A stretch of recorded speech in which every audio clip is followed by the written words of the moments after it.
கடன் வாங்குவதில் தமிழகத்தை நம்பர் 1 மாநிலமாக ஆட்சியாளர்கள் மாற்றி வைத்துள்ளதாகவும் இந்த கடனை அடைக்கவே 87 ஆண்டுகள் ஆகும் என அண்ணாமலை தெரிவித்துள்ளார். சேலம் மாவட்டம் ஆத்தூரில் என் மண் என் மக்கள் யாத்திரையில் பேசிய பாஜக மாநில தலைவர் அண்ணாமலை, மூலை முடுக்கெல்லாம் டாஸ்மாக் கடையை திறந்து வைத்து குடிகார மாநிலமாக மாற்றிய பெருமை திமுகவையே சேரும் என கூறினார். நம்பர் 1 மாநிலமாக மாற்றுகின்றேன், நம்பர் 1 மாநிலமாக மாற்றுகின்றேன் என்று முதலமைச்சர் அவர்கள் கடன் வாங்குவதில் நம்பர் 1 மாநிலமாக மாற்றி வச்சிருக்கார்.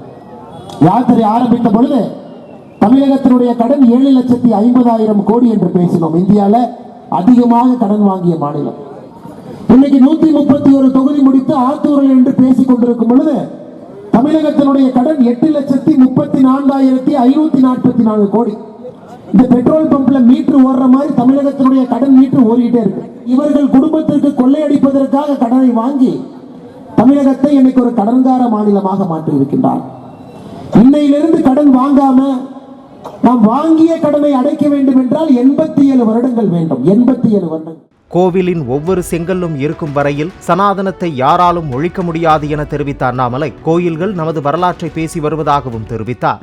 கோவில்கள் இருக்கும் வரை கோவில் இருக்கக்கூடிய ஒரு செங்கலும் கூட ஆத்தூருடைய சரித்திரத்தை சொல்லும் பொழுது திமுக இருக்கக்கூடிய சுண்டக்காய் உதயநிதி ஸ்டாலின் வந்து சனாதன தர்மத்தை அழிச்சிடுவாருல்ல. இதெல்லாம் கல் தோன்றி மண் தோன்றா காலத்தில் இருக்கக்கூடிய உங்களுடைய பெருமையை சொல்லக்கூடிய ஒரு மண்ணும் கூட ஆத்தூர்ல இருக்கு.